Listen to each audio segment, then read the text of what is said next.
नमस्कार दोस्तों, कैसे हैं आप लोग। बिहार में क्या नीतीश कुमार खुद ही अपनी पार्टी को तोड़ना चाहते हैं? क्या बिहार में नीतीश कुमार एक दूसरे तरह की राजनीति का खेल करने की शुरुआत कर दी उन्होंने? क्या नीतीश कुमार अपने ही पार्टी में सबसे बड़ी फूट डाल रहे हैं?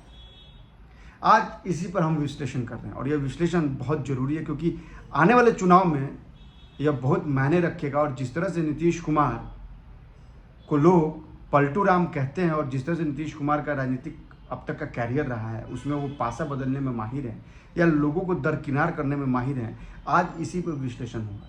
क्योंकि हमारे पास जो खबर आई उसके मुताबिक ये है कि नीतीश कुमार की पार्टी यानी जेडीयू में बहुत बड़ा भूचाल चल रहा है और यह भूचाल कब विस्फोटक हो जाएगा यह कहना बहुत मुश्किल है।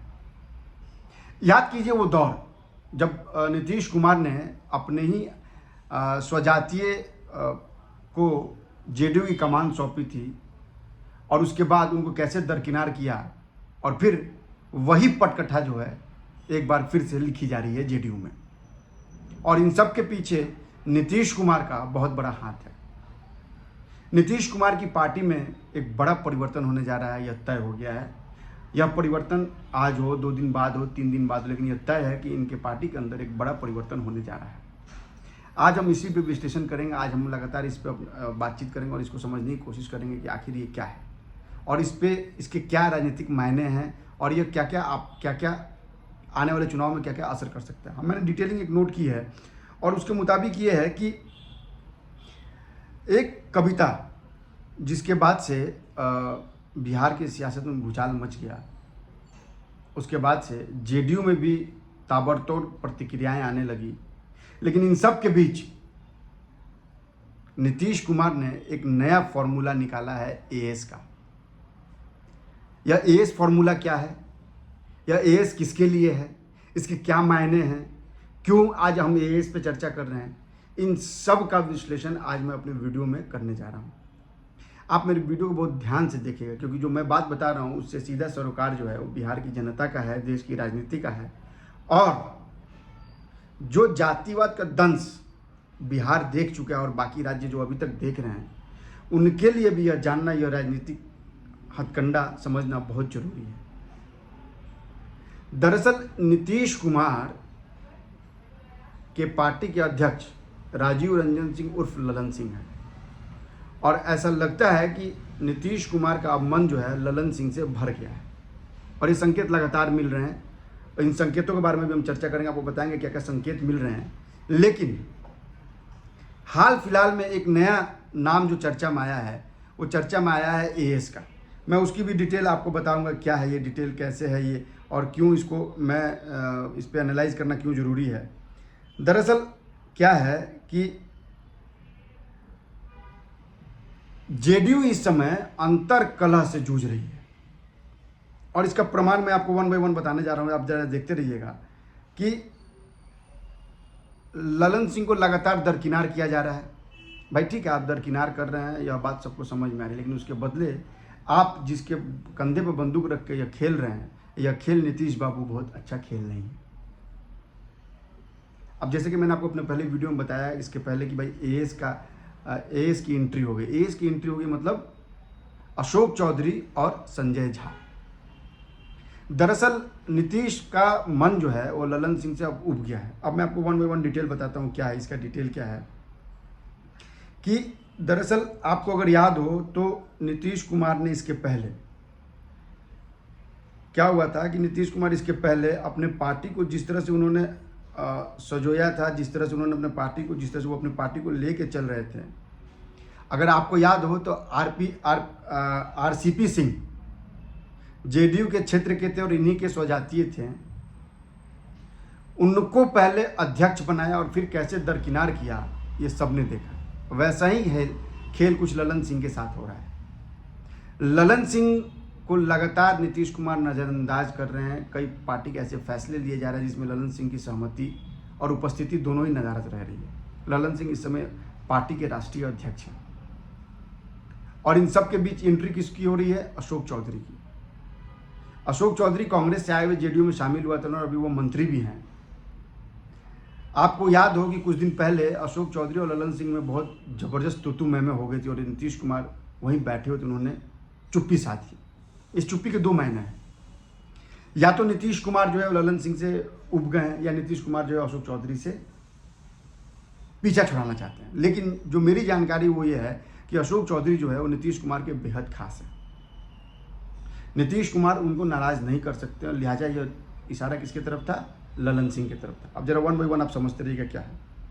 अब आपको मैं बताता हूँ क्या हुआ कि इसके पहले क्या हुआ कि बरबीघा एक जगह है, बरबीघा जगह है जहाँ पे ललन सिंह को ने अशोक चौधरी को जाने से कई बार मना किया, बरबीघा में जाने से, और ये कहा कि भाई आप वहाँ जो है रैलियाँ ना करें, वो आप वहाँ पे जाके पार्टी के नेताओं से ना मिले, इससे जो है द्वेष फैल रहा है, जेडीयू के नेता उनसे शिकायत कर रहे हैं, जबकि वो गढ़ जो है वो अशोक चौधरी का है। अब होता क्या है कि इसके बाद से क्या होता है कि उनको जो है बरबीघा में लगातार राजनीतिक दखलंदाजी वो कर रहे थे। चूँकि मैंने ये सब नोट किया, मैं आपको दिखा रहा हूँ, सब मैंने नोट किया और उसी नोट के आधार पर मैं आपको बता रहा हूँ 1 बाय 1 क्या है। इसके बाद क्या हुआ कि जब तू मैं हो गई तो अशोक चौधरी ने कहा कि भाई आप कौन होते हैं किसी को रोकने वाले कहीं भी जाने से। यह बड़ी बात थी, यह बड़ी बात थी कि एक राष्ट्रीय अध्यक्ष के सामने और नीतीश कुमार के सामने साफ साफ ये कहना कि आप कौन होते हैं रोकने वाले। और उनको ठेंगा दिखाते हुए अभी 2 दिन पहले खुद बरबीघा में जाकर उन्होंने एक कार्यक्रम में हिस्सा लिया, वहाँ के लोगों से मिले, वहाँ से बातचीत की। हालांकि जब उनसे पूछा गया ललन सिंह के बारे में तनातनी बार, उनका कि नहीं वो तो राष्ट्रीय अध्यक्ष, अगर वो दाएं कहेंगे तो दाएं चलेंगे, बाएं कहेंगे तो बाएं चलेंगे।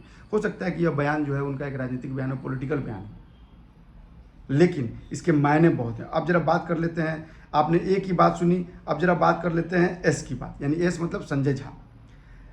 ओम प्रकाश वाल्मीकि की 80 के दशक की कविता ठाकुर का कुआं पर जैसे ही पाठ हुआ, कोहराम मच गया। आरजेडी से लेके जेडीयू से लेके सारे लोग जो हैं इस पर कूद पड़े। संजय झा जो हैं, वो संजय झा का कहना है कि इसमें एक जाति विशेष के ऊपर आरोप लगाया गया है, आक्षेप किया गया है, यह एक ठीक बात नहीं है। जबकि इसके उलट ललन सिंह ने कहा था कि इसमें कोई बहुत बड़ी बात नहीं है, यह ठाकुरवाद जो है एक उन्होंने एक संज्ञा के रूप में इस्तेमाल किया है और इसकी बात को किसी जाति विशेष से जोड़ के ना देखा जाए। लेकिन संजय झा का यह बयान कि किसी जाति विशेष को इस तरह से कहना, यह एक द्वेष फैलाता है समाज में, यह दिखाता है कि ललन सिंह से उनका बयान जो उनका विचार जो है डिफर कर रहा है। और ये सब नीतीश कुमार के सामने, नीतीश इस बात को जानते हो, फिर भी ये सब बातें हो रही हैं। अब जरा आप कहानी समझिए, अब मैं आपको और कहानी डिटेल में बता रहा हूँ। अब होता क्या है कि देखिए, ललन सिंह कई बार जो है वो कई निर्णय ऐसे पार्टी के बैठक जिसमें ललन सिंह अनुपस्थित रहे। नीतीश कुमार लगातार पार्टी में जाकर छापामारी करते हैं, वहाँ ललन सिंह नहीं मिलते हैं उनको। ललन सिंह को बैठक में जाना होता है, उस बैठक में वो शामिल नहीं होते हैं। ललन सिंह से राय मशवरा नहीं लिया जाता है। तो इन सब का जो मायने है वो यह मायने है कि नीतीश कुमार जो है वो जेडीयू में खुद पार्टी को तोड़ना चाहते हैं, वो अध्यक्ष किसी और को बनाना चाहते हैं। मुमकिन है कि आप देखेंगे कुछ दिन में अशोक चौधरी जो है वो जेडीयू के अध्यक्ष हो जाएंगे। और जातीय समीकरण भी है, जातीय समीकरण को भी समझना पड़ेगा। संजय झा को नाराज नहीं कर सकते हैं, अशोक चौधरी को नाराज नहीं कर सकते हैं। ललन सिंह जो है वो एकदम से एडमेंट है कि वो आरजेडी के साथ वो साथ नहीं छोड़ना चाहते। पहले वो आरजेडी का विरोध करते थे, लेकिन अब वो आरजेडी के साथ में उनको लालच है कि अगर वो तेजस्वी यादव जो है अगर वो सीएम बनते हैं तो इनको डिप्टी सीएम जेडीयू की तरफ से बना दिया जाएगा। इसका इशारा भी उनको मिला था, लेकिन यह इशारा कितना सफल होगा ये तो अभी देखने की बात है। लेकिन इसके इतर जिस तरह से नीतीश कुमार ललन सिंह को दरकिनार कर रहे हैं, आने वाले दिन में कोई बड़ी बात नहीं कि जेडीयू में एक बहुत बड़ी टूट हो जाए। और दोनों में गुट है, आप देखिए कि एक ललन सिंह का अपना गुट है, अशोक चौधरी का अपना गुट है, संजय झा का अपना गुट है। तो अगर इन गुटों में आपस में गुटबाजी होती है और अगर टूटता है तो इसका सीधा फायदा जो है वो आरजेडी और बीजेपी को मिलेगा। आरजेडी मुंह बाय खड़ी हुई है कि अगर जैसे उसके विधायक टूटेंगे वो अपने आप में शामिल कर लेगा और उसको बहुमत हो जाएगा और वो पूर्ण रूप से जो है तेजस्वी यादव जो है सीएम बन जाएंगे। यह उनकी मंशा है, यह जो उनके अंदर की सोच है। बीजेपी सोच रही है कि अगर जेडीयू टूट के उनके पास आ जाती है, और जिसकी संभावना प्रबल है, मैं आपको बार बार कह रहा हूँ, मैं पिछले कई वीडियो में कह रहा हूँ जिसकी संभावना प्रबल है। और इसी टूट की वजह से नीतीश घबराए हुए और लगातार जो है वो एनडीए की तरफ उनका सॉफ्ट करना जा रहा है। वो अमित शाह की तरफ भी सॉफ्ट करना जा रहा है, नरेंद्र मोदी के पास भी सॉफ्ट करना जा रहा है। और आपको याद होगी पिछले कई सालों से नरेंद्र मोदी से नीतीश कुमार मिले नहीं थे, लेकिन एक निमंत्रण राष्ट्रपति का गया G20 में और उसके बाद से वो मिलते हैं। और जिस तरह से उनका बॉडी लैंग्वेज नरेंद्र मोदी प्रधानमंत्री के सामने होता है और जिस तरह से वो बातें करते हैं, उससे साफ लगता है कि कहीं ना कहीं नीतीश के मन में जो है वो नरेंद्र मोदी के मन में नीतीश को लेकर सॉफ्ट कॉर्नर है और नीतीश के मन में भी नरेंद्र मोदी को लेकर सॉफ्ट कॉर्नर है। तो इस राजनीति को हमको समझना होगा, इस खेल को हमको समझना होगा, इस चीज़ को हमको समझना होगा, तभी यह बात समझ में आएगी। और इसके इतर मैं बार बार कह रहा हूँ कि नीतीश कुमार जो है वो लगातार INDA में यानी इंडिया अलायंस में लगातार अपने आप को, जिसको आजकल बीजेपी घमंडिया गठबंधन कर रही है, उसमें लगातार वो फंसे हुए हैं। उनको समझ में नहीं आ रहा है कि ना तो उनको संयोजक बनाया गया, ना सीट शेयरिंग पे कोई चर्चा बात हो रही है, ना अब तक प्रधानमंत्री को उम्मीदवार घोषित किया गया किसी को। तो लिहाजा वो समझ रहे हैं कि कांग्रेस ने जो है उनके हाथ से बाजी खींच ली है और उस कांग्रेस को RJD पूरी तरह से समर्थन कर रही है। वो ताबड़तोड़ जो है वो लालू यादव से मिलने की कोशिश करते हैं, मीटिंग करते हैं। कहीं ना कहीं उनके अंदर ये डर बैठा हुआ है कि अगर सीट शेयरिंग को लेकर कुछ भी समीकरण बिगड़ता है तो इसका असर सीधा JDU के वोट बैंक पे जाएगा, क्योंकि 2024 में जहां लोकसभा चुनाव जो कुछ ही दिन बाद विधानसभा चुनाव है, और यह भी एक संभावना बहुत ज़्यादा व्यक्त की जा रही है कि बिहार में मुमकिन है कि विधानसभा चुनाव जो है लोकसभा के चुनाव के समय ही हो जाए। और अमित शाह ने तो कह दिया कि बिहार में कभी भी चुनाव हो सकता है। और नीतीश कुमार लगातार कह रहे हैं कि नीतीश कुमार भले लोकसभा की आड़ में यह बार बार इंडिकेट कर रहे हैं कि बिहार में विधानसभा चुनाव हो सकता है। इसके पीछे 2-3 रणनीति हो सकती है। इसके पीछे की रणनीति ये हो सकती है कि JDU जानती है कि विधानसभा चुनाव में उसके सीटें भले बीजेपी गठबंधन के साथ कम हो, लेकिन मुमकिन है कि RJD के साथ उसकी नैया की पार लग जाए, उसको भरपूर सीट मिल जाए। नीतीश राष्ट्रीय राजनीति में आना चाहते हैं और राष्ट्रीय राजनीति में आने का सिर्फ एक ही रास्ता है कि उनको NDA में किसी न किसी रूप में शामिल होना पड़ेगा। और इसके लिए वो इस महागठबंधन से एग्जिट का रास्ता खोजना है। और वो एग्जिट का रास्ता इनको मिलेगा सीट शेयरिंग को लेकर, वो एग्जिट का रास्ता इनको मिलेगा हालिया जो है वो लॉ एंड ऑर्डर को लेकर, उस एग्जिट का रास्ता इनको मिलेगा। ये जो रेलवे में नौकरी के बदले जमीन लेने का मामला, और जिसमें अगर तेजस्वी यादव गिरफ्तार होते हैं उनके ऊपर मामला चलता है, तो यह उनके एग्जिट का एक पॉइंट हो जाएगा, जिसके बाद वो NDA गठबंधन में शामिल हो सकते हैं।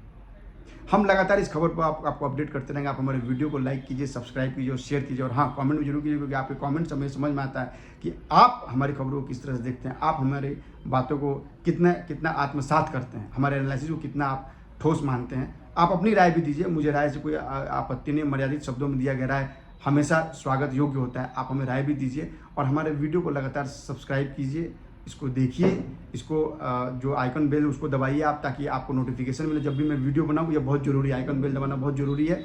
इसको दबाइए आप ताकि आपको नोटिफिकेशन तुरंत मिलेगा और उस समय ही आप खबरों से अपडेट हो जाएंगे। नमस्कार।